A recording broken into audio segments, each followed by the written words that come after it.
సరేనండి, కొంత అంతరాయం ఏర్పడింది. సరే, పేతురు రాసిన మొదటి పత్రిక 3వ అధ్యాయము 18వ వచనం నుంచి 22 వచనాల వరకు మనం చదువుకున్నాం. అంతకుముందు పోయిన వారం పోయిన వారం 4వ అధ్యాయము 1 నుండి 4 వచనాలు ధ్యానం చేసుకున్నాం. అందులో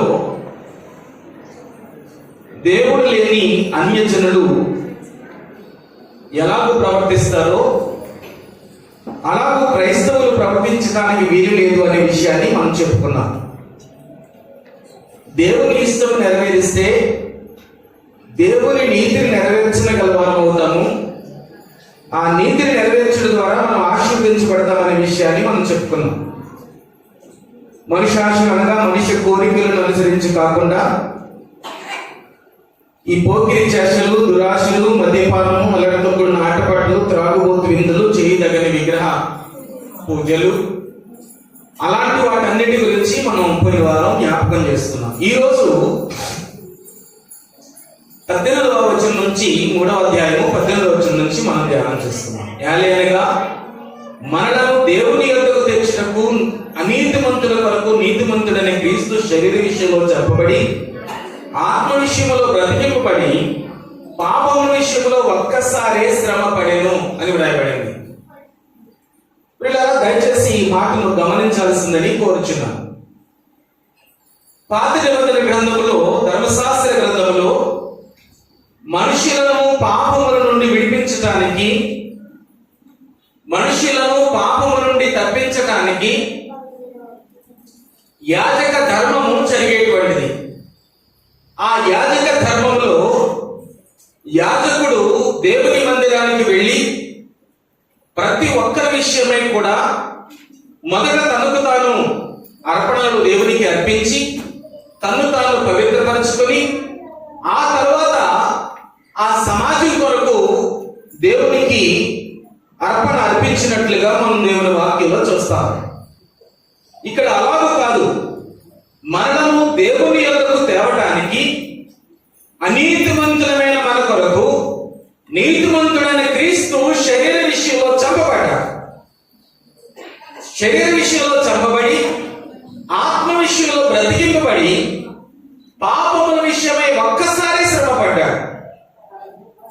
అంటే క్రీస్తు ప్రభువారు శరీర విషయంలో చంపబడ్డారు, ఆత్మ విషయంలో జీవించారు, బ్రతికింపబడ్డారు. పాప విషయంలో ఒక్కసారి, అనగా ఆయన పాపాల గురించి కాదు, మానవ జాతి యొక్క పాపముల కొరకు ఒక్కసారి చనిపోయారు. హెబ్రీయులకు రాసిన పత్రిక ఒకసారి మనం చదువుదాం, 2 మాటలు. ఆ మాటలు చదివి ఈనాటి వాక్య భాగంలోనికి వెళ్లాల్సిన అవసరం వెళదాం.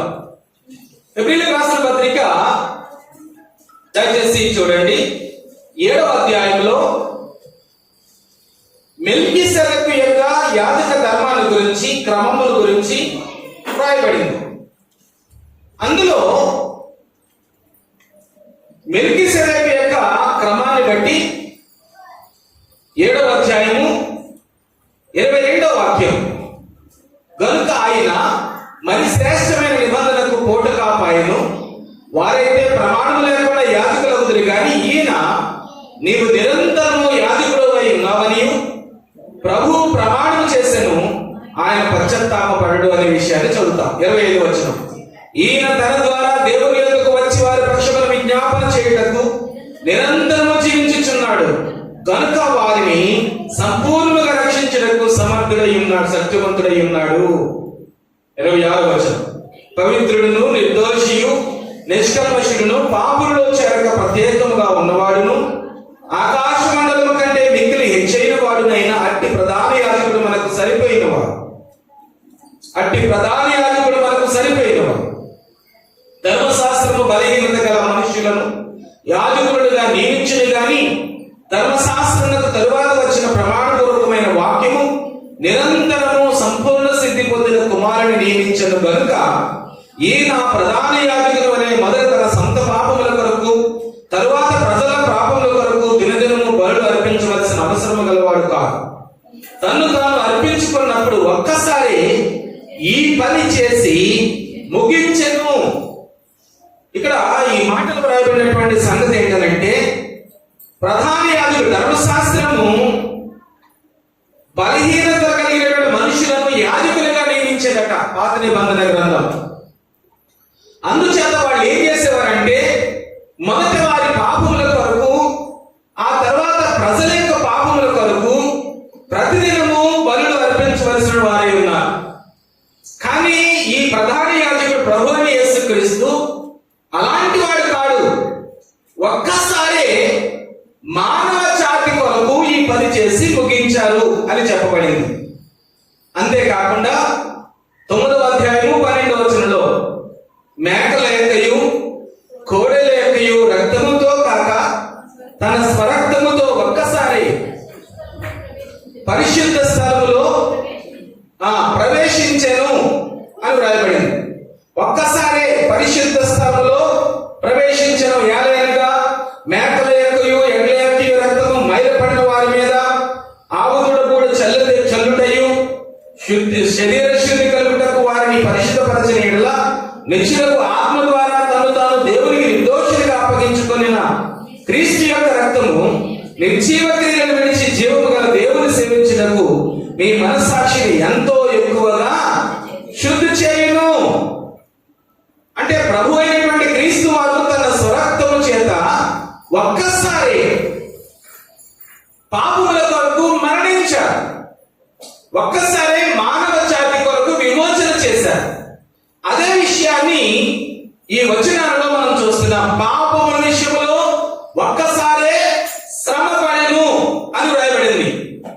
ప్రతి సంవత్సరము బలులు అర్పించవలసిన అవసరం లేని ఒకే ఒక్క బలి పశువుగా క్రీస్తు ప్రభువు అర్పించబడి ఆయన అమూల్యమైన రక్తము చేత మానవ జాతిని విమోచించి ఆ బలిని ముగించినట్లుగా దేవుని యొక్క వాక్యము సెలవిస్తా ఉంది. యేసుక్రీస్తు ప్రభు వారు ప్రధాన యాజకుడు వంటి శ్రేష్టమైన స్థితి కలిగిన వాడు. మానవుల నుండి ఏర్పాటు చేయబడినటువంటి ప్రధాన యాజకుడు కాదు. దేవుని కుమారుడే ప్రధాన యాజకుడుగా నియమించబడి ఆయన అమూల్యమైన రక్తము చేత మానవ జాతి విమోచన కొరకు ఒక్కసారి పాపముల విషయమై చనిపోయాను అని వ్రాయబడింది. పిల్లలు, ఈ రోజున చాలా మంది ఇంకా బలులు అర్పించేటువంటి స్థాయిలో ఆలోచన చేస్తున్నారు. యేసుక్రీస్తు ప్రభువు నీ బలి పశువుగా ఈ లోకానికి వచ్చారు. నీ అపరాధముల కొరకు, పాపముల కొరకు, ఏ దోషము లేని ఆయన, ఏ పాపము చేయని ఆయన భూమి మీద తన స్వరక్తమిచ్చి మానవ జాతిని విమోచించి పాపముల కొరకు నిర్దోషి అయినటువంటి ఆయన మనలను శుద్ధి చేయడానికి ఒక్కసారి బలి పశువుగా అర్పించబడ్డారు. ఇక నువ్వు కోడిని అర్పించవలసిన అవసరం లేదు. పశువుని అర్పించి ఆ రక్తాన్ని దేవుని సన్నిధికి తీసుకుని వెళ్లాల్సిన అవసరం అంతకన్నా లేదు. క్రీస్తు ప్రభు రక్తమే మానవ జాతిని శుద్ధి చేయగలిగినది. క్రీస్తు ప్రభు రక్తమే మానవ జాతిని పరలోక రాజ్యానికి తీసుకుని వెళ్ళగలిగేది. ఆ విషయాన్ని భక్తుడైనటువంటి పేతురు జ్ఞాపకం చేస్తున్నారు. అయ్యా, పాపం విషయంలో ఒక్కసారే క్రీస్తు ప్రభు శ్రమ పడ్డారు. ఆ ముందు విషయాలు జ్ఞాపకం చేస్తున్నాడు కదా. ఆయన చెప్పే మాట ఏంటంటే, మీరు నీతి నిమిత్తం శ్రమ పడినా సరే మీరెవరు ధన్యులు. నీతి నిమిత్తం శ్రమ పడినా మీరు ధన్యులు. అలాగే క్రీస్తు ప్రభు వారు ఆయన నీతివంతుడై ఉండి శ్రమపరచబడి మానవ జాతిని విమోచించడంలో ఆయన ఒక్కసారి ఆ పని చేసినట్లుగా వ్రాయబడింది. కాబట్టి ఎందుకు ఆయన త్యాగం చేశారు? నిన్ను నన్ను ఎవరి ఎదుగు తేవడానికట? దేవుని యొద్దకు తెచ్చుటకు. అందరూ చెప్పండి, ఎక్కడ తేవడానికి? దేవుని యొద్దకు నిన్ను నన్ను తేవటానికి. అనీతిమంతులమైన మన కొరకు రాయబడింది. అనీతిమంతులమైన మరణం దేవుని యొద్దకు తెచ్చుటకు, నీతిమంతులుగా చేయడానికి క్రీస్తు ప్రభు వారు మరణం దేవుని యొద్దకు తీసుకుని వచ్చారు అనే విషయాన్ని జ్ఞాపకం చేసుకోవాలి. ఇకపోతే రెండో విషయానికి వెళితే 20వ వచనం 19వ వచనం, దేవుని దీర్ఘ శాంతము ఇంకా కనిపెట్టుచుండినప్పుడు పూర్వము నోవాహు దినములలో వాడ సిద్ధపరచబడుచుండగా అవిధేయులైన వారి యొద్దకు, అనగా చెరలో ఉన్న ఆత్మల యొద్దకు ఆయన ఆత్మస్వరూపుగానే వెళ్ళి వారికి ప్రకటించెను. ఆ వాడలో కొందరు, అనగా 8 మంది నీటి ద్వారా రక్షణ పొంది ఉన్నారు అని వ్రాయబడింది. ఈ మాట ఒకసారి జ్ఞాపకం చేసుకోవాలి. దేవుని దీర్ఘశాంతం ఇంకా కనిపెట్టుచుండినప్పుడు పూర్వము నోవాహు దినములలో వాడ సిద్ధపరచబడుచుండగా, అంటే ఈ సంఘటన క్రీస్తు ప్రభువు మన కొరకు చనిపోయారు అని చెప్పి, ఆ తర్వాత మరొక సంఘటన పేతురు గారు పొంతు, గలతీయ, కపదొకియ, బితునియ అనే ప్రాంతాలలో చెదిరి ఉన్న సంఘాలకు జ్ఞాపకం చేస్తున్నారు. ఏమనంటే నోవాహు దినాలలో జరిగినటువంటి సంఘటనను గుర్తు చేస్తున్నారు. ఇక్కడ ఒక కాంట్రవర్సీ ఉంది. ఏంటా కాంట్రవర్సీ అంటే, వాడ సిద్ధపరచబడుచుండగా అవిధేయులైన వారి యొద్దకు, అనగా చెరలో ఉన్న ఆత్మల యొద్దకు ఆయన ఆత్మస్వరూపుగానే వెళ్ళి వారికి ప్రకటించను అనే మాట. ఈ మాటను ఏమని ప్రకటిస్తున్నారంటే, నేటి క్రైస్తవ సమాజంలో కొందరు ఏమని ప్రకటిస్తున్నారంటే, యేసు ప్రభు వారు చనిపోయి సమాధి చేయబడిన తర్వాత, అంటే యేసు ప్రభు వారి ఆత్మ ఆయన శరీరాన్ని విడిచిపెట్టి వెళ్ళిన తర్వాత ఆయన నరకంలోనికి లేదా పాతాళానికి వెళ్ళి అక్కడ ఉన్నటువంటి చెరలో ఉన్న ఆత్మలకు సువార్త ప్రకటించారు అని ఒక ప్రకటన జరుగుతా ఉంది. అది దేవుని వాక్యంలో ఆ ప్రకటన చేయడానికి ఏ విధమైనటువంటి ఆధారము మనకు కనబడటం లేదు అనే విషయాన్ని జ్ఞాపకం చేసుకోవాలి. ఇక్కడ ఒక మాటను నేను జ్ఞాపకం చేస్తాను. చెరలో ఉన్న ఆత్మల యొద్దకు అనే పదం ఒకటి రాయబడింది కదా, చెరలో ఉన్న ఆత్మలు. ఇక్కడ ఒక ఇంటర్ప్రిటేషన్ ఉందండి. ఇది మామూలు ఇంటర్ప్రిటేషన్ కాదు. ఈ విషయాన్ని మనం జాగ్రత్తగా గమనించాల్సిన అవసరత ఉంది. ఈ మాట చాలా మంది తప్పుగా, అంటే వారికి అర్థమైనట్టుగా, వారికి ఏది అర్థమైందో ఆ విధంగానే ఆలోచించేటువంటి ప్రయత్నం చేస్తున్నట్టుగా మనం గమనించాల్సిన అవసరం ఉంది. ఇక్కడ ఈ పదం ఏంటంటే, దయచేసి చూడండి, ఇక్కడ స్పిరిట్ అనేటువంటి పదానికి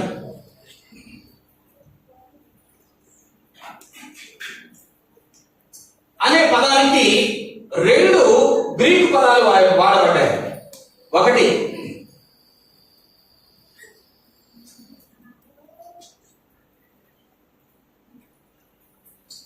ఏంటంటే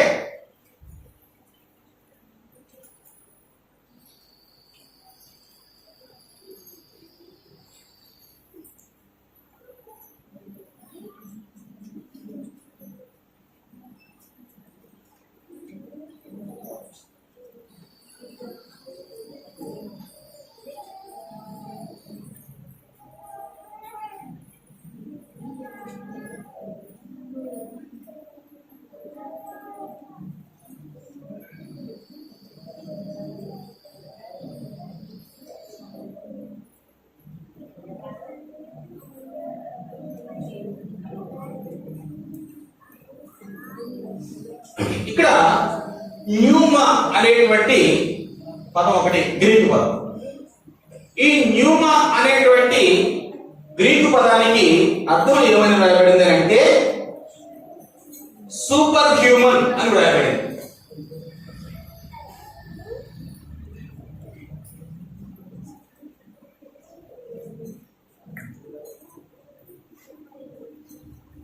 లేదా ఇంకా దీనికి ఇంకా క్లియర్ పదాన్ని కనుక మనం చూస్తే దానికి ఇంకా పూర్తి అర్థం వచ్చేటువంటి పదం ఏంటంటే సూపర్ న్యాచురల్ బీయింగ్ అని రాయబడింది. రైట్, అది ఒక పదం. ఇకపోతే రెండవ పదం ఏంటంటే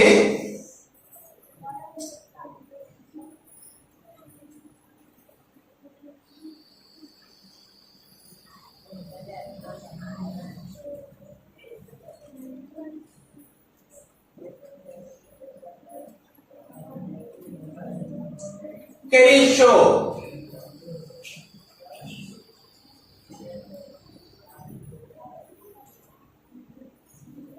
కెరిషో అంటే డెడ్ హ్యూమన్.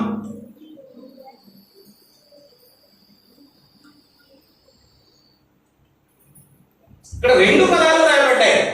స్పిరిట్ అనేటువంటి పదానికి ఇంగ్లీషులో గ్రీక్ లో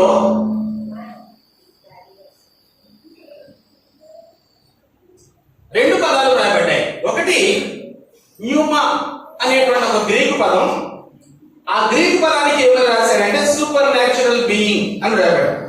అంటే బ్రతికి ఉన్న వారి ఆత్మలు, లేకపోతే అప్పటి కాలంలో బ్రతికి ఉన్న ఆత్మలు అనే పదాన్ని మనం సూచించేటువంటి పదం అది. ప్రస్తుతం బ్రతికి ఉన్నవారు అని అర్థం, లేకపోతే ప్రస్తుతం బ్రతికి ఉన్న ఆత్మలు అని అర్థం. రెండవది కెరిసో అనేటువంటి పదానికి అర్థం ఏంటంటే చనిపోయిన వారి ఆత్మలు అని అర్థం. ఇప్పుడు ఈ పదానికి వద్దాం. ఇప్పుడు ఈ వచనాన్ని చదువుదాం. చూడండి, ఈ బయట ఉన్నట్టు చూసేటువంటి వారు కానీ ఇక్కడ ఉన్నటువంటి పిల్లలు కానీ ఈ మాటను జాగ్రత్తగా వినాలి. నోవాహు దినములలో వాడ సిద్ధపరచుచుండగా అవిధేయులైన వారి యొద్దకు అనగా చెరలో ఉన్న ఆత్మల యొద్దకు ఆయన ఆత్మస్వరూపుగానే వెళ్ళి ప్రకటించెను అని రాశారు. చెరలో ఉన్న ఆత్మలు అని అంటే వాళ్ళు ఏమనుకుంటున్నారంటే చనిపోయి పాతాళానికి వెళ్ళినటువంటి ఆత్మలు అని అనుకుంటున్నారు. చనిపోయి పాతాళానికి వెళ్ళినటువంటి ఆత్మలకు యేసు ప్రభు వారు వెళ్ళి సువార్త ప్రకటించారు అని వారి భావన. కానీ ఇక్కడ వాడినటువంటి ఈ పేతురు రాసిన మొదటి పత్రిక 3వ అధ్యాయం 19వ వచనంలో వాడినటువంటి పదం ఏంటంటే న్యూమా అనేటువంటి పదం వాడబడింది. అంటే బ్రతికి ఉన్నటువంటి ఆత్మలు. బ్రతికి ఉన్నవారు కూడా చెరలో ఉంటారు. తెలుసా అండి మీకు ఎవరికైనా తెలుసా? బ్రతికి ఉన్న ఆత్మలు కూడా చెరలో ఉండేటువంటి అవకాశం ఉందో తెలుసా మా విషయం? ఒకసారి ఒక వచనాన్ని చదువుదామా.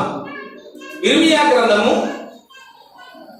గ్రంథము ఒక్క మాట చదువుదాం. ఇర్మియా గ్రంథంలో ఆ మాట చదివితే మీకు ఇంకా బాగా అర్థమవుతుంది. 11వ అధ్యాయంలో 15వ వచనం, చెవియొగ్గి వినుడి, యెహోవా ఆజ్ఞయించుచున్నాడు, గర్వపడకుడి అని చెప్పి 17వ వచనంలో చెప్తున్నాడు. అయినను మీరు ఆ మాట విననొల్లని ఎడల మీ గర్వమును బట్టి నేను చాటున ఏడ్చుదును. యెహోవా మంద చెరపట్టబడినందున నా నేత్రము బహుగా వలపోయుచు కన్నీళ్లు విడుచుచు ఉండును. ఎవరి మంద చెరపట్టబడిందంట? అందరు చెప్పాలి. ఎవరి మంద?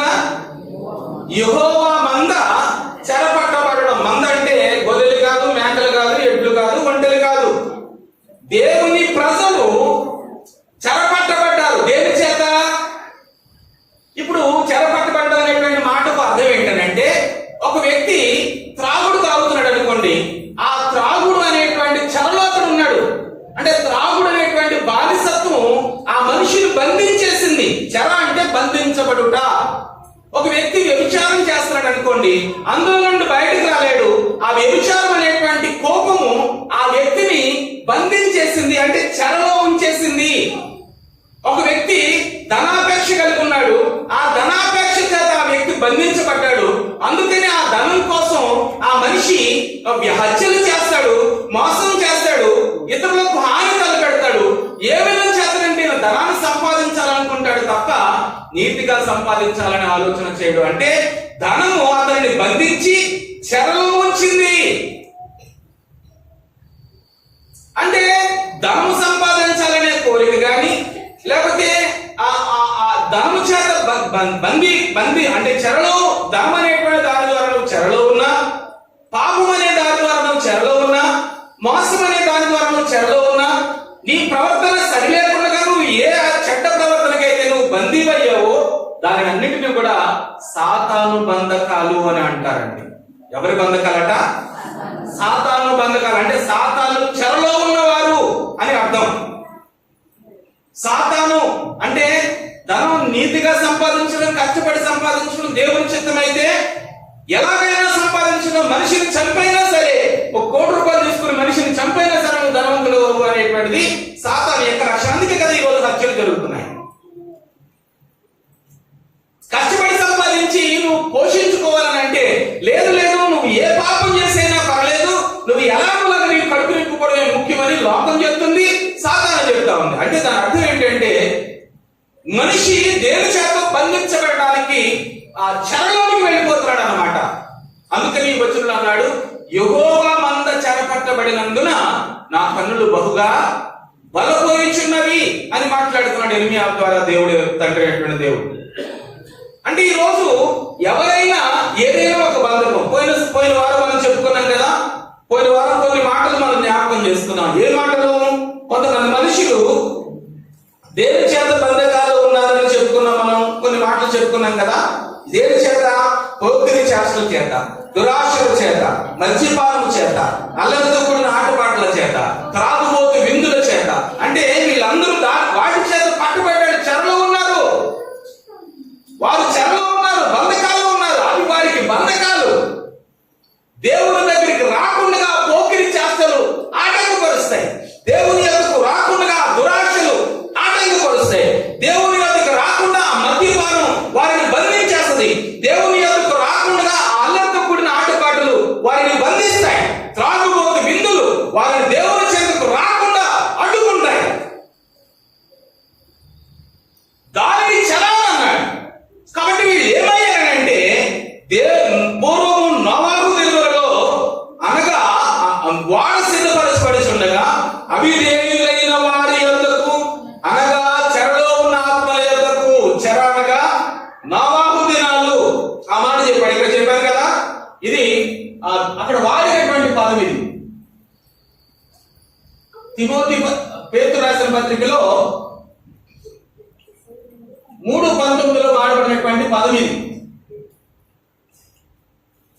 న్యూమా అనేటువంటిది అంటే బ్రతికి ఉన్న ఆత్మలకు, సూపర్ న్యాచురల్ బీయింగ్ అని వాడాడు అనమాట. కాబట్టి ఈ చనిపోయిన ఆత్మలు కాదు అనే విషయాన్ని రెండు పదాల గ్రీకులో చాలా క్లియర్ గా ఉంటాయి. గ్రీకులో మనం అనుకున్నట్టు దగ్గరగా ఏం వాడలేదండి దేవుడు. గ్రీకులో చాలా క్లియర్ గా ప్రతి పదానికి అర్థమయ్యేటట్టుగా ప్రతి విషయాన్ని చెప్పారు. రైట్. ఇప్పుడు ఇక్కడ మనం గ్రహించాల్సిన విషయం ఏంటంటే దేవుని దీర్ఘశాంతము ఇంకా కనిపెట్టించుండేదిగా పూర్వం నోవాహు దినాలలో కాలం చెప్పాడు. ఇక్కడ కాలం ఎవరి దినాలు? నోవాహు దినాలు.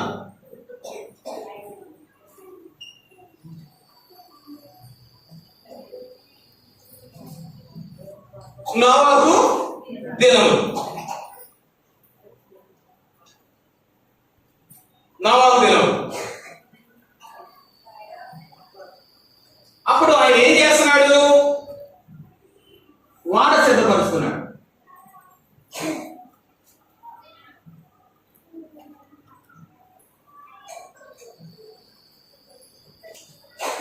వాడ సిద్ధపరచుచుండగా అవిధేయులైన వారి యొద్దకు,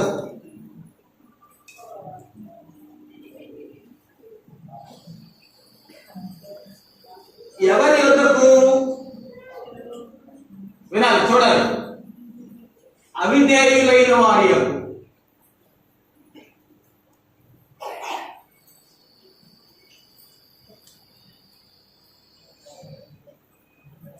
అవిధేయులైన వారి యొద్దకు అంటే ఆ నోవాహు దినాలలో అవిధేయులైన వారి యొద్దకు అనగా అని మళ్ళీ చెప్పాడు. అనగా మరి మనం కంగారు పడతాం కదా. అనగా చెరలో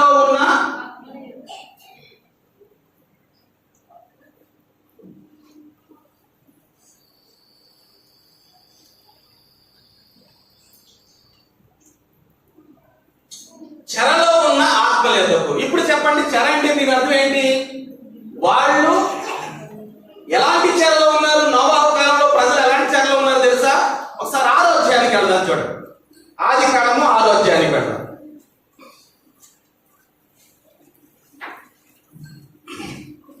నరులు భూమి మీద విస్తరింపని ఆరంభించిన తర్వాత కుమార్తెలు వారిని పుట్టినప్పుడు దేవుని కుమారులు నరుల కుమార్తెలు చక్కని వారిని చూచి వారందరిలో తమకు మనసు వచ్చిన స్త్రీలను వివాహము చేసుకొనిరి. అప్పుడు యెహోవా నా ఆత్మ నరులతో ఎల్లప్పుడూ వాదించదు, అనుకున్నాడు. ఇక్కడ మళ్ళీ ఇంకొక సంఘటన చెప్తున్నాడు. దేవుని కుమారులు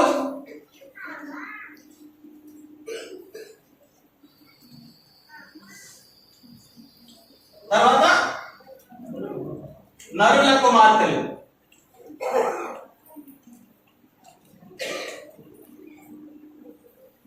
దేవుని కుమారులు, నరుల కుమార్తెలు అంటే దేవుని మేము వివాహం చేసుకోవాలి. కానీ ఇక్కడ ఏమవుతుందంటే వివాహ వ్యవస్థ పాడైపోతుంది. వివాహ వ్యవస్థ పాడవుతుంది. అందుకని ఇక్కడ ఏమన్నాడంటే దేవుని కుమార్తెలు, దేవుని కుమారులు నరుల కుమార్తెలు చక్కని వారని, అనగా దేవుణ్ణి కలిగిన వారు, లేకపోతే దేవుని కుమారులు. ఇక్కడ ఏమంటున్నారంటే దేవుని కుమారులు అనే పదం ఇక్కడ కూడా కాంట్రవర్సీ ఏంటంటే దేవదూతలు అని చెప్తారన్నమాట. దేవుని కుమారులు అనే ఈ పదాన్ని దేవదూతలు మరి పెళ్లి చేసుకునే దానికి అవకాశం లేదు కదా, ఆ విషయం బైబిల్ చెప్తుంది. కానీ స్కాలర్స్ చాలా మంది ఎందుకో తెలియదు మరి కొన్ని ఇలాగో వివరించే ప్రయత్నం చేస్తున్నారు. ఇక్కడ ఉన్నటువంటి దేవుని కుమారులు ఎవరంటే దేవుని దూతలే అని చెప్తున్నారు అన్నమాట. సరే, అవి మనకు వద్దు కానీ ఇక్కడ మనం జ్ఞాపకం చేసుకునేది అంటే వివాహ వ్యవస్థ పాడైంది. దేవుని కుమారులు నరుల కుమార్తెలను వివాహం చేసుకోవడం ప్రారంభించారు. ఇప్పుడు దేవుడు బాధపడుతున్నాడు. అంటే వీళ్ళు దేవుని ఆలోచన, దేవుని నీతి. ఒక మాట చూడండి, 9వ వచనం. నోవాహు వంశావళి ఇదే, నోవాహు నీతిపరుడును తన తరము వారిలో నిందారహితుడునై ఉండెను. అంతే, నోవాహు దేవునితో కూడా నడిచినవాడు. అంటే ఆ తరము వారిలో ప్రజలు దేవుని చేత నడవటం లేదు. ఆ తరము వారిలో ప్రజలు దేవునితో నడవటం లేదు. మరి ఎవరితో నడుస్తున్నారు? అవినీతితో నడుస్తున్నారు. దేవుని బంధకాలు కాకుండా ఏదో చెరలో ఉన్నారు. వాళ్ళు పాపం అనే వ్యామోహంలో పడిపోయి ఉన్నారు. వివాహం అనేటువంటి వ్యవస్థను పాడు చేసి వారు పాడవుతున్నటువంటి సందర్భం. అంటే అక్కడ మానవ జాతి ఒక చెరలో ఉంది. నోవాహు మాత్రమే నీతిపరుడిగా కనబడుతున్నాడు. మిగిలిన వారందరూ కూడా నీతి లేని ప్రజలుగా ఉన్నారు. అంటే నీతి లేకపోవడం, ఒక మనిషి జీవితంలో నీతి లేకపోవడానికి గల కారణం ఏంటంటే నీతి కాకుండా ఏదో ఒక పాపము ఆ వ్యక్తిని బంధించింది. ఏదో ఒక అపరాధము ఆ వ్యక్తిని చెరపట్టింది. అందుచేత ఆ మనిషి నీతి లేకుండా నీతికి బదులుగా వేరొక చెరలో ఉన్నాడు అన్నమాట. అదే విషయాన్ని పేతురు గారు జ్ఞాపకం చేస్తూ ఆయన అంటున్నాడు, చెరలో ఉన్న ఆత్మలు అని వాడాడు అన్నమాట. అవిధేయులు అంటే అనగా చెరలో ఉన్న ఆత్మలు. ఎవరి చెరలో ఉన్నారు? నరుల కుమార్తెలు, దేవుని కుమారులు నరుల కుమార్తెలు వివాహం చేసుకోవడం అంటే అప్పుడు వాళ్ళు ఎవరి చెరలో ఉన్నట్టు? సాతాను చెరలో ఉన్నట్టు. అందుచేత వారికి సువార్తను ప్రకటిస్తున్నారు. ఒకసారి ఎవరు ప్రకటించారో సువార్త, ఆ మాట కూడా చూద్దాం. ఆయన ఆత్మస్వరూపుగానే వెళ్ళి ప్రకటించను అని మాట రాయబడింది.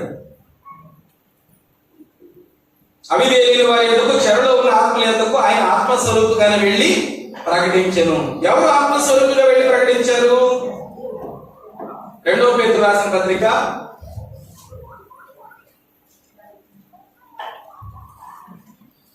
2వ పత్రిక 2వ అధ్యాయము 5వ వచనం.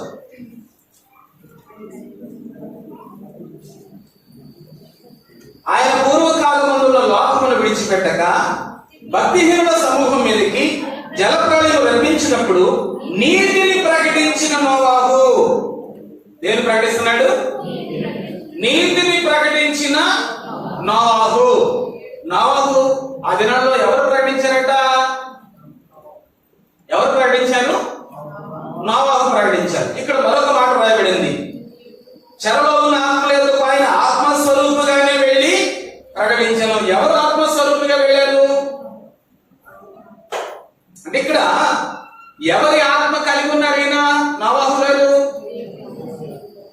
ఆత్మ కలిగి ఉన్నారు. ఇంకొక మాట చెప్పుకుందాం.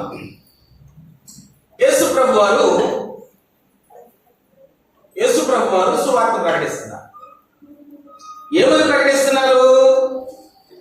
అందరూ చెప్పాలి. ఏమని ప్రకటిస్తున్నారు? యేసు ప్రభు వారు సువార్త ప్రారంభిస్తున్నారు కదా. సువార్త ప్రారంభంలో ఆయన ఒక మాట అన్నారు. మత్తయి సువార్త 4వ అధ్యాయము 17వ వచనం. అప్పటి నుండి యేసు పరలోక రాజ్యము సమీపించి ఉన్నది కనుక మారు మనసు పొందుడని ప్రకటింప మొదలుపెట్టెను. పరలోక రాజ్యము సమీపించింది అంటే దేని గురించి ప్రకటిస్తున్నారు ఆయన? పరలోక రాజ్యము సమీపించింది అంటే ఈ పరలోక రాజ్యం ఎలా ఉంటది అది కూడా చెప్పారు ఆయన. రోమీయులకు రాసిన పత్రిక 14వ అధ్యాయము 17వ వచనం. దేవుని రాజ్యము భోజనమును పానమును కాదు గాని నీతియు సమాధానమును పరిశుద్ధాత్మయందలి ఆనందమునై ఉన్నది. ఇప్పుడు ఒక మాట చెప్పాలి. యేసు ప్రభు వారు దేవుని రాజ్యం అంటే దేని గురించి ప్రకటించారు? దేవుని రాజ్యం అనగా ఏంటన్నమాట? నీతి, సమాధానము, పరిశుద్ధాత్మయందలి ఆనందం. అంటే ఇప్పుడు యేసు ప్రభు వారు దేనిని ప్రకటించారు? నీతిని ప్రకటించారు. ఇప్పుడు నోవాహు దేనిని ప్రకటిస్తున్నాడు? నీతిని ప్రకటిస్తున్నాడు. ఒకసారి గమనించాలి. నోవాహు దేనిని ప్రకటిస్తున్నాడు? నీతిని ప్రకటిస్తున్నాడు. యేసు ప్రభు వారు దేనిని ప్రకటించారు? నీతిని ప్రకటించారు. అంటే ఇప్పుడు పరలోక రాజ్యంలో ఏముంటది? నీతి ఉంటది. అదే ఆత్మ యేసు ప్రభు వారు ఏ ఆత్మను కలిగి ఉన్నారో అదే ఆత్మను నోవాహు కూడా దినాల్లో కలిగి నీతి కొరకే ప్రకటన చేశాడు. నీతి కొరకే ప్రకటన చేశాడు. అంటే ఇదేంటండి? అప్పుడు యేసు ప్రభు వారు లేరు కదా అని అంటే లేదు. మొదటి సృష్టి ప్రారంభం నుంచి తండ్రి అయిన దేవుడు, కుమారుడైన క్రీస్తు వారు, పరిశుద్ధాత్ముడు కూడా పనిచేస్తూనే వచ్చారు అన్ని సందర్భాల్లో. కాబట్టి నోవాహు దినాల్లో కూడా యేసు ప్రభు వారు కలిగి ఉన్న ఆత్మను నోవాహు కలిగి ఉన్నారనే చెప్పాలి. కాబట్టి ఇప్పుడు నోవాహు ప్రకటించినటువంటి సువార్త ఎవరి ఆత్మకు సంబంధించింది? క్రీస్తు ప్రభు వారి ఆత్మకు సంబంధించిన సువార్త.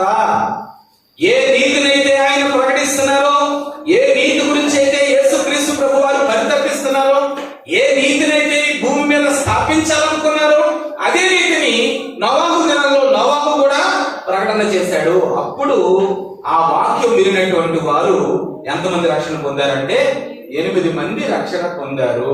ఆ విషయాన్ని గుర్తుపెట్టుకో. అంటే ఇప్పుడు ఇక్కడ ఈ 19-20 వచనాలలో ప్రకటించిన సువార్త ఎవరి దినాల్లో సువార్త ఎవరు ప్రకటించారు? ఎవరి యొద్దకు వెళ్ళింది? నోవాహు దినాల్లో వాడు సిద్ధపరచుచుండగా ఎవరి యొద్దకు దేవుని వాక్కు వెళ్ళింది? అవిధేయులైన వారు అనగా చెరలో ఉన్న ఆత్మల యొద్దకు. ఎవరు ప్రకటించారు?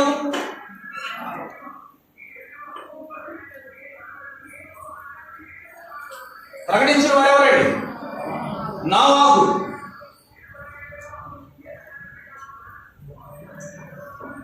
ఎవరు ఆత్మ కలిగి?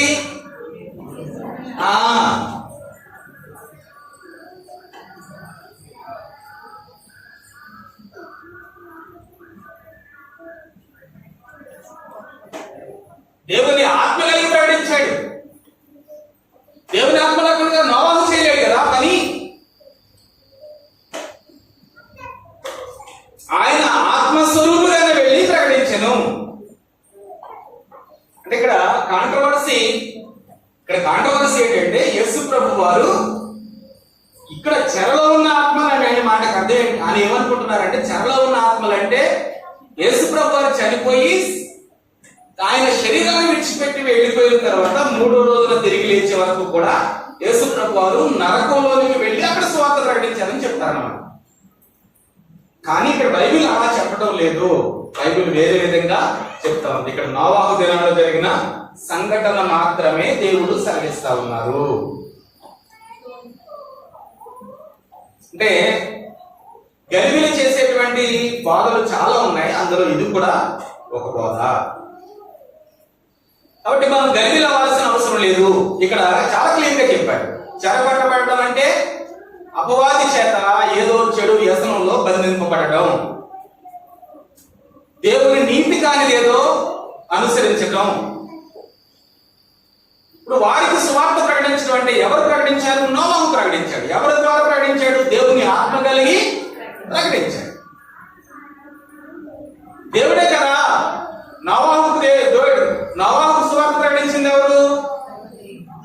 దేవుడే. నోవాహు, ఇదిగో నేను ఈ భూమి మీద నరులు చేసేటువంటి పనులు చూసి నేను చాలా ఇబ్బంది పడుతున్నాను, కాబట్టి నువ్వు వెళ్ళి చితిసారకంతో వాడ తయారు చెయ్యి, నీ భార్య నీ పిల్లలు నువ్వు కూడా అందులో ప్రవేశించాలి అని సువార్త ఎవరు చెప్పారండి? దేవుడు చెప్పాడు. మిగిలిన ప్రజలందరికీ ఎవరు ప్రకటించారు? నోవాహు ప్రకటించారు. ఇప్పుడు ఎవరు ఆత్మ అంటే దేవుడు ఎంత చక్కని క్రమాన్ని అక్కడ పెట్టాడో దయచేసి ఆలోచన చేయాల్సిందిగా ప్రారంభంతో కోరుతున్నాను. కాబట్టి చెరలో ఉన్న ఆత్మలంటే, బంధింపబడిన ఆత్మలంటే, ఈ చెరలో ఉన్న ఆత్మలు ఎవరు అని అంటే మరొక వాదం ఉంది, అది కూడా మీకు చెప్పాలని నేను ఆశపడుతున్నాను. చెరలో ఉన్న ఆత్మలు అనే పదానికి అర్థం ఏంటంటే, ఒకసారి చూడండి, పేతురు రాసిన మొదటి పత్రికలోనే 2వ అధ్యాయము 4వ వచనం. దేవదూతలు పాపము చేసినప్పుడు దేవుడు వారిని విడిచిపెట్టక పాతాళ లోకమందలి కటిక చీకటి గల వెలుగులోనికి త్రోసి తీర్పునకు కావలిలో ఉంచబడుటకు వారిని అప్పగించెను అని వ్రాయబడి. అంటే దేవదూతలు పాపం చేశారు కాబట్టి వాళ్ళని తీసుకెళ్లి ఎక్కడ పెట్టాడంటే దేవుడు కటిక చీకటి గల వెలుగులోనికి త్రోసివేశాడు. వారి తీర్పునకు కావలిలో ఉంచబడుటకు వారిని అప్పగించారు. అంటే వాళ్ళకి ఏముంది? దేవదూతలు పాపం చేశారు, వాళ్ళని కటిక చీకటిలో పెట్టేశాడు దేవుడు. వాళ్ళకి ఏం జరగబోతోంది? వాళ్ళకి కాపలాలు కాస్తా ఉన్నారు. వారికి తర్వాత జరగబోయేది ఏంటి? ఇంకా తీర్పే. There is no alternative. ఒకసారి వాళ్ళకి ఇక్కడ భూమి మీద ఏం చేసినా సరే, చాలా మంది అదే అంటాడు, ధనవంతుడు కూడా చెప్పేది అదే, నాయనా నేను ఇంకా 5 సహోదరులు ఉన్నారు భూమి మీద, నాకు నేను వెళ్ళి వాళ్ళకి నేను ఏదో చెప్పేస్తానంటే, అబ్బా నువ్వు వెళ్ళడానికి కుదరదయ్యా, నువ్వు భూమి మీదకి ఇక్కడ రావడానికి అవకాశం లేదు అంటే, పాతాళానికి ఒకసారి వెళ్ళిన వాడు మరలా పరదేశకు వెళ్ళడానికి లేదు, మరలా ఆ పాతాళం నుంచి పరదేశకు కానీ పాతాళం నుంచి భూమి మీద కానీ రావడానికి అవకాశం లేదు. నువ్వు తీర్పుకి సిద్ధపడాల్సిందే, ఇంకేం చేయడానికి లేదు. అందుకని చాలా మంది పాస్టర్ గారు, నాయన ఈవిడ చనిపోయింది, ఈవిడ చేర్చుకో పరలోకానికి అని చేయడానికి లేదు. ప్రార్థన అలా చేయడానికి లేదు. చనిపోయిన ఈ ఆత్మకు శాంతినివ్వండి అని ప్రార్థన చేయడానికి అవకాశం లేదు మనకి. తండ్రి మీ చిత్తానుసారంగా ఈమె పట్ల చేయండి అని అడగడం మాత్రమే మన పని. ఆమె ఏంటి, దేనికి సంబంధించిన వ్యక్తితో తీర్పు తీర్చేవాడు దేవుడు.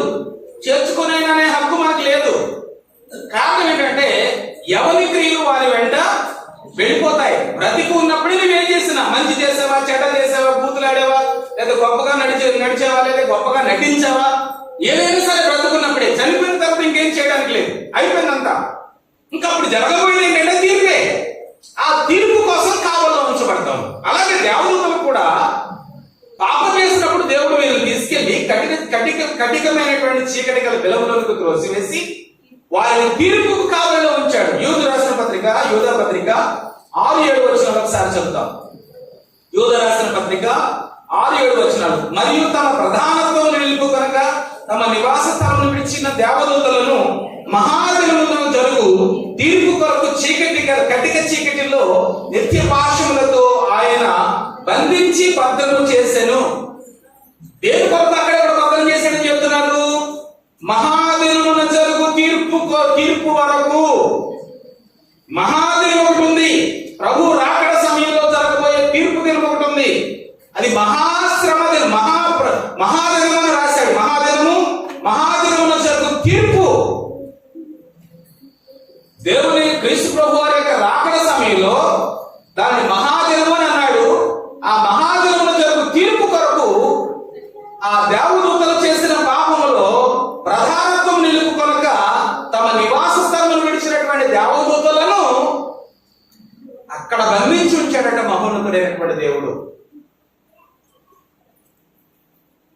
ఆ తీర్పు దినం గురించి కూడా ప్రకటన గ్రంథంలో 21వ అధ్యాయంలో చాలా 11వ వచనంలో చెప్పాడు, మరియు ధవళమైన సింహాసనము దాని యందు ఆసీనుడై ఉన్న ఒకరిని చూచితిని. భూమి ఆకాశములు ఆయన సముఖం నుండి పారిపోయిను, వాటికి నిలువు చోటు కనబడకపోయాను.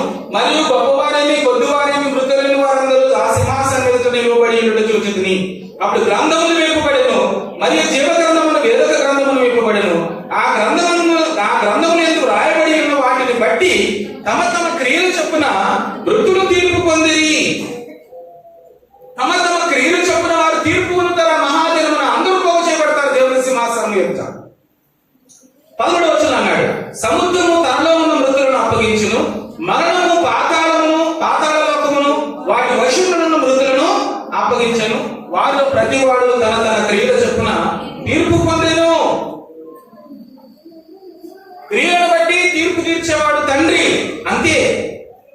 ఆ తీర్పునకు సిద్ధపడి ఉండవలసిందే తప్ప ఒక్కసారి ఈ భూలోకాన్ని విడిచిపెట్టి నువ్వు పరదేశం కానీ పాతాళానికి కానీ వెళితే అక్కడ మరలా దేవుడి తీర్పు దినం వరకు అక్కడ నువ్వు వెయిట్ చేయవలసిందే తప్ప నువ్వు ఇంకా చేయడానికి ఏమీ లేదు అన్న విషయాన్ని గుర్తుపెట్టుకోవాలి. అది దేవదూతలైనా సరే, లేదా భూమి మీద మనుషుడైనా సరే, ఆ పాతాళానికి వెళ్ళాము అంటే మరలా తీర్పు దినం వరకు వెయిట్ చేయవలసిందే. ఎందుకు తెలుసా? ప్రతివాడు తన తన క్రియల చొప్పున తీర్పు పొందడానికి రెడీగా దేవుడు సిద్ధం చేసేసాడు. జస్ట్ ఇక్కడ నువ్వు భూమి మీద ఒకసారి ఇలా కళ్ళు మూసి ప్రాణం విడిచిపెట్టావు అని అంటే నీవు ఏమి పొందబోతున్నావు అది డిక్లేర్ చేయబడింది. ఒక క్షణం ముందు కళ్ళు మూసే ఒక క్షణం ముందు తండ్రి నన్ను క్షమించునైనా, నన్ను క్షమించునైనా, నేను ఎంతో పనికి మాలిపోతూ బతికానని ఒకవేళ చివరి సమయంలో నీకు ఏమైనా జ్ఞానోదయం అయ్యి ప్రభువుని కనుక వేడుకుంటే అది ఆయన ఇష్టం. నేను ఎక్కడికి చేర్చాలో అది ఆయన ఇష్టం.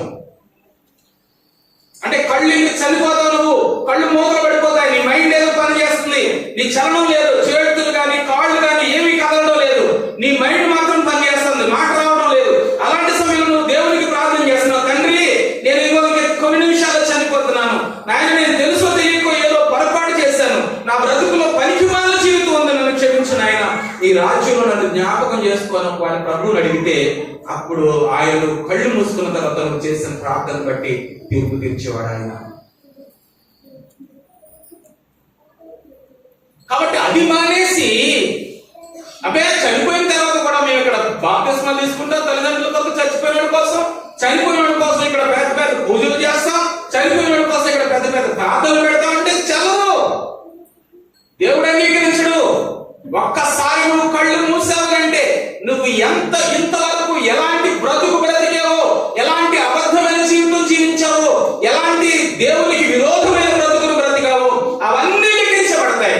అంతేకాదు దేవుడి కొరకు నువ్వు ఎంత సమయాన్ని గడపగలిగావో, దేవుడితో ఎంత సాంగత్యం చేయగలిగావో, దేవుడి కొరకు దేవుని విడిచిపెట్టుకున్నావో, దేవుడి కొరకు ఎంత నీతియుక్తమైన పరిశుద్ధమైన పవిత్రమైన నిర్దోషమైన ప్రవర్తన నువ్వు జీవించగలిగావో అది కూడా పరిశుద్ధ గ్రంథంలో లిఖించబడుతుంది, జీవ గ్రంథం వేరొక గ్రంథంలో. అప్పుడు ఆ గ్రంథాలు తెరవబడినప్పుడు నీ క్రియలను బట్టి, నీ ప్రవర్తనను బట్టి, నీ ఆలోచన బట్టి, నీ మాటను బట్టి, నీ పద్ధతిని బట్టి ఆ రోజు నీకు తీర్పు తీర్చబడుతుంది. అప్పటి వరకు నువ్వు ఈ లోకంలో దేవుడు సిద్ధపరిచిన చోటులో నువ్వు అలా ఉండవలసిందే.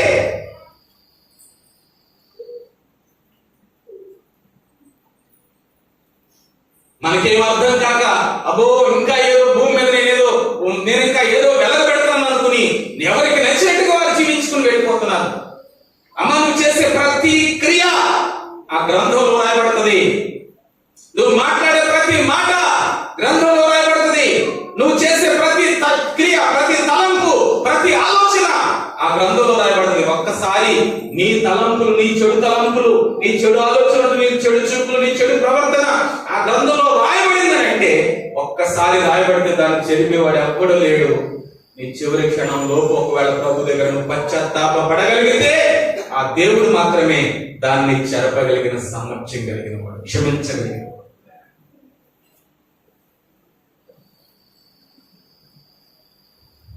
దేవదూతలు పాపం చేసినా దేవుడు విడిచిపెట్టలేదు. నీకన్నా వారికి శ్రేష్టమైన స్థానమే ఉంది. కానీ ఈ రోజు ప్రభువును నమ్ముకోగలిగితే దేవదూతల కన్నా శ్రేష్టమైన స్థితి నీకే దేవుడు ఇవ్వబోతున్నాడు. దేవదూతలు నీకు నాకు సేవకులుగా దేవుడు నియమించాడు. ఎబ్రిల్ రాసిన పత్రికలో దేవదూతలు సేవకులట. ఆ చక్కని పదాలు వాడాడు దేవుడు. నీకు నాకు ఎంత గొప్ప మేలు చేయాలో అంత గొప్ప మేలు చేయడానికి మహోన్నతులు అన్నిటినీ సిద్ధం చేశాడు. దేవదూతలు పాపం చేసినప్పుడు వారిని బంధించాడు కఠినమైన చీకటిలో. వారు తీర్పు కోసం భద్రపరచబడవలసింది తప్ప మళ్ళా యేసు ప్రభు వెళ్ళి అక్కడ కౌన్సిలింగ్ ఏమీ ఉండేదానికి అవకాశం లేదు. కాబట్టి జాగ్రత్తగా ఉండాలండి. ఇంకా మళ్ళీ ఇక్కడ నువ్వేం చేస్తావో అంతే, నీకు డిక్లరేషన్ అయిపోతుంది అంతే, నీకు మళ్ళీ కాలానికి వీళ్ళే. కాబట్టి ఇక్కడ కాలం నోవాహు కాలంలో వాడు సిద్ధపరచబడుతున్నప్పుడు అవిధేయులు వరకు కనుక చెరలో ఉన్న ఆత్మలకు, చెరలో ఉన్న ఆత్మలు అంటే సాతాను బంధకాలలో ఉన్నవారు. సాతాను బంధకాలు అంటే ఏదో ఒక చెడు వ్యసనం చేత బందీలుగా ఉన్నవారు. సొదొమ గొమొర్రా పట్టణాలలో ఉన్నటువంటి పరిస్థితులు ఏంటంటే అమ్మా, సొదొమ గొమొర్రా పట్టణాలలో ఉన్నటువంటి పరిస్థితులు ఏంటంటే మాట్లాడట్లేదు. పేతురు రాసిన 2వ పత్రికలో సొదొమ గొమొర్రా పట్టణాల గురించి కూడా రాశాడు. ఒకసారి చూడండి.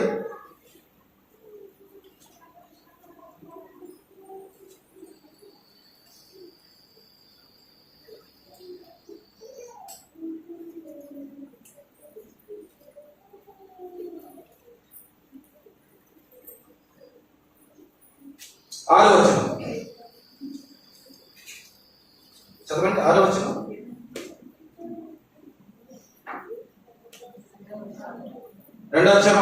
మరియు ఆయన సొదొమ గొమొర్రా పట్టణమును భస్మం చేసి అందుకు భక్తిహీనుల అగువారి మీదకి భక్తిహీనులకు వారికి దృష్టాంతముల గురించి వాటికి నాశనము విధించి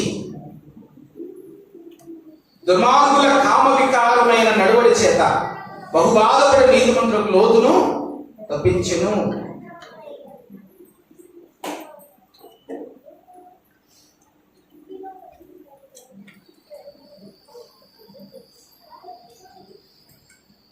నోవాహు దినాలలో ప్రజలు ఒక రకమైన పాపం చేత బంధింపబడ్డారు, బంధకాల్లో ఉన్నారు. సొదొమ గొమొర్రా పట్టణాలలో ఒక రకమైన పాపం చేత వారు బంధకాలు. నేడండి ఒక రకమా? అందరూ చెప్పాలి. నేడు ఒక రకమా? అబ్బో, ఎన్ని రకాలైతే అన్ని రకాలు నాలోనే ఉంటాయి. ఎన్ని రకాల పాపాలు ఉన్నాయో, ఎన్ని రకాల మోసాలు ఉన్నాయో అన్ని నా ఒక్కడలోనే కనపడుతుంది. ఇప్పుడైతే ఒకప్పుడు ఒక్కొక్కటే కనపడింది. అంటే ఈనాటి సమాజం అలా తయారైంది. కాబట్టి జాగ్రత్త వహించాల్సిన అవసరత ఉందని మీకు జ్ఞాపకం చేస్తాను. కాబట్టి ఇక్కడ మరొకసారి 20వ వచనం చూడండి. 19వ వచనం, మొదటి పత్రిక 3వ అధ్యాయము 19వ వచనం. దేవుని దీర్ఘ శాంతము ఇంకా కనిపెట్టించినప్పుడు పూర్వము నోవాహు దినములలో వాడు సిద్ధపరచబడుచుండగా అవిధేయులైన వారి యొద్ద కనుక చెరలో ఉన్న ఆత్మ యొద్దకు ఆయన ఆత్మస్వరూపుగానే వెళ్ళి ఏం చేశాడు?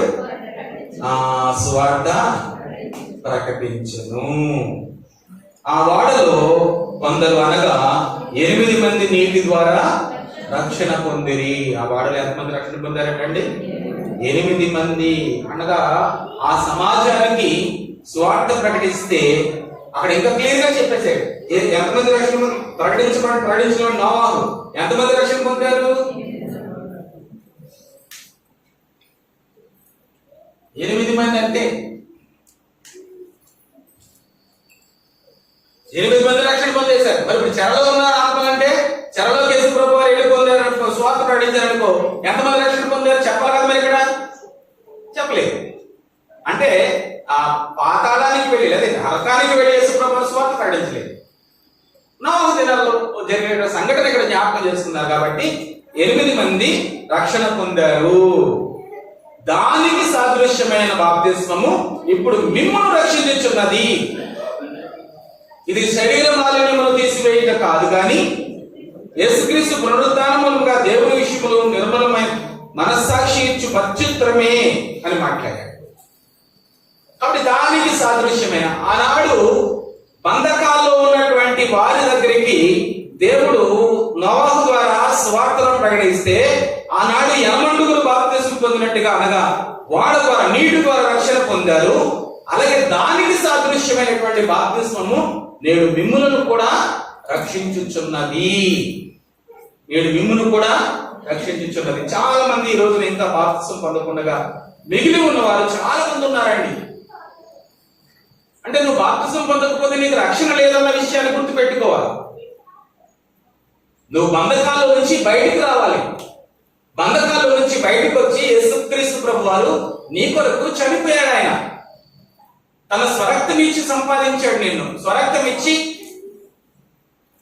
ఎడ్లయు కోడెలయు మేకలయు రక్తము కాకుండా ఆయన తన సొంత స్వరక్తాన్ని ఇచ్చి ధర్మశాస్త్ర గ్రంథంలో ఉన్నటువంటి యాజకుడైతే తన కొరకు విమోచన చేసుకోవాలి, మానవుల కొరకు విమోచన చేయాలి. అలాగూ కాకుండా ఒక్కసారి మానవ జాతి కొరకు తన అమూల్యమైన రక్తాన్ని చెందించాడు. కాబట్టి ఆ యేసుక్రీస్తు ప్రభువులో నీ పాపములు కడిగి వేసుకోగలిగితే, ఆనాడు యేసుక్రీస్తు ప్రభువును నమ్మినటువంటి లేదా దేవుడు చెప్పినటువంటి నీతిని అనుసరించి ప్రకటించినటువంటి సువార్తలు విన్నటువంటి యనమండుగురు రక్షణ పొంది ఉన్నారు. ఈనాడు ఈ దేవుని వాక్యాన్ని వింటున్నటువంటి నీవు ఇంకా రక్షణ పొందకపోతే తప్పనిసరిగా రక్షణ పొందాల్సిన అవసరత ఉంది. నిన్ను ఏది పరిపాలన చేస్తుంది? ఏ బంధకాల్లో ఉన్నావు? నువ్వు పాపం అనే బంధకంలో ఉన్నావు. ఆ పాపం అనే బంధకాల నుంచి బయటికి రావాలి. నీ చెడు వ్యసనాలనే బంధకం, లేకపోతే చీకటి కోణంలో బ్రతుకుతున్నావేమో, మాట ద్వారా, చూపు ద్వారా, ప్రవర్తన ద్వారా, నడవడి ద్వారా పాపం చేసుకుని జీవితాన్ని ఇంకా అలాగే ఉంచుకుంటున్నావేమో. ఆ బంధకాల నుంచి బయటికి రావాలి. క్రీస్తు ప్రభు నీ సొంత రక్షకునిగా అంగీకరించి ఆయన నీ కొరకు తన స్వరక్తం ఇచ్చాడు. ఆయన నీ కొరకు తన రక్తాన్ని ఇచ్చాడు. దేవుని వాక్యంలో చెప్తున్నాడు. ఆయన నీ కొరకు చేసిన త్యాగము ఫిలిప్పీయులకు రాసిన పత్రికలో అపోస్తలుడైన పౌలు ఈ మాటలు జ్ఞాపకం చేస్తున్నాడు. ఒకసారి చూడండి, ఫిలిప్పీయులకు రాసినటువంటి పత్రిక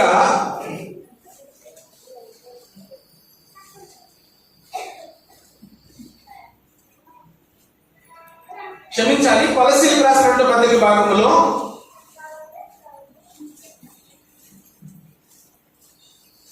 2వ అధ్యాయం 11వ వచనం, మీరును క్రీస్తు సున్నతి యందు శరీరేచ్ఛలతో కూడిన స్వభావం విసర్జించి ఆయన యందు చేతులతో చేయబడిన సున్నతి పొందితిరి. మీరు బాప్తిస్మమందు ఆయనతో కూడా పాతిపెట్టబడిన వారే ఆయన మృతుల్లో నుండి లేపిన దేవుని ప్రభావం విశ్వసించిన ద్వారా ఆయనతో కూడా లేచితిరి అని అన్నాడు. అంటే మీరు బాప్తిస్మమందు ఆయనతో కూడా పాతిపెట్టబడాలి. ఆయన మృతుల్లో నుండి లేపిన దేవుని ప్రభావం విశ్వసించాలి. అంటే బాప్తిస్మం పొందడం అంటే యేసు ప్రభువు జనన మరణ పునరుత్థానాలకు సాదృశ్యంగా నువ్వు బాప్తిస్మం పొందుతున్నావు. నీ పాపాన్ని పాతిపెట్టి దేవుని ప్రభావం అందు మరలా తిరిగి నువ్వు బ్రతికింపబడుతున్నావు అన్న విషయాన్ని జ్ఞాపకం చేస్తున్నాడు. కాబట్టి ఆ ప్రభావం అందు ప్రతి ఒక్కరూ జీవించగలగాలి. పాప భూయిష్టమైనటువంటి జీవితాన్ని పాతిపెట్టాలి బాప్తిస్మమైనటువంటి దాని ద్వారా. మరలా నూతనంగా నువ్వు మరలా ప్రభు చెంతకు రావటానికి సిద్ధపడాలి అనే విషయాన్ని జ్ఞాపకం చేస్తాను. కాబట్టి ఇంకా ఎంతకాలం బంధకాల్లో ఉంటావు? ఎంతకాలం శరీరాశలను విసర్జించకుండా, ఎంతకాలం నీ శరీర సంబంధమైన కోరికలను విసర్జించకుండా, దేవుని ప్రభావాన్ని నువ్వు ధరించుకోకుండా ఇంకా ఎంతకాలం అలాగే మిగిలి ఉండిపోతావు? అలా వద్దు. దేవుని వాక్యం అంటున్నాడు, దేవుని క్రీస్తు ప్రభు వారి యొక్క పునరుత్థానానికి సంబంధించినటువంటి ఆ పునరుత్థాన బలాన్ని పొందడానికి నువ్వు విశ్వసించగలగాలి.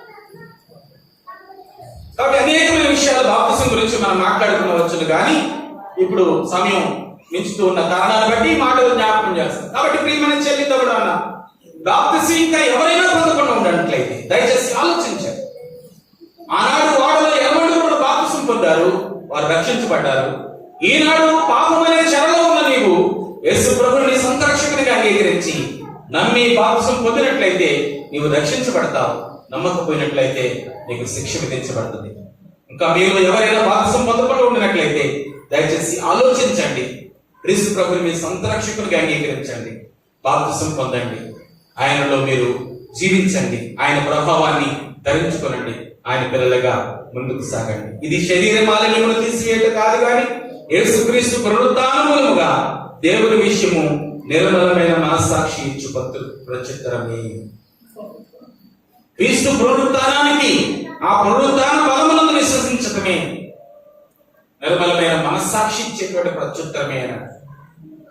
కాబట్టి అలాంటి స్థితి నేటి సమాజం కలిగి ఉండాలి. ఇంకా ఎంతకాలం రక్షణ లేకుండా ఉంటారు? దయచేసి ఇంకా ఎవరైనా రక్షణ పొందకుండా ఉండినట్లయితే దయచేసి ఆలోచించండి. ప్రభు మీకు సమీపంగా ఉన్నాడు. లోకాన్ని విడిచిపెట్టి, ఈ చెడు ఆలోచనలు విడిచిపెట్టి క్రీస్తు ప్రభుని ధరించుకోనండి.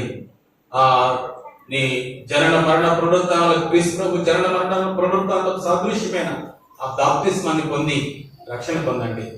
మీరు యేసుక్రీస్తు ప్రభు వారు చెప్పినటువంటి మాటను బట్టి అపోస్తలులు యెరూషలేములో ఉండి కనిపెడుతూ ఉన్నటువంటి సందర్భంలో దేవుడు వారికి తన ఆత్మను పెద్దకొస్తు పడవ దేవున వారి మీదకి వెంబరించినప్పుడు వారు చెప్పిన మాట ఏంటంటే, పాప క్షమాపణ నిమిత్తం ప్రతి వారు యేసుక్రీస్తు నామమున బాప్తిసం పొందాలి.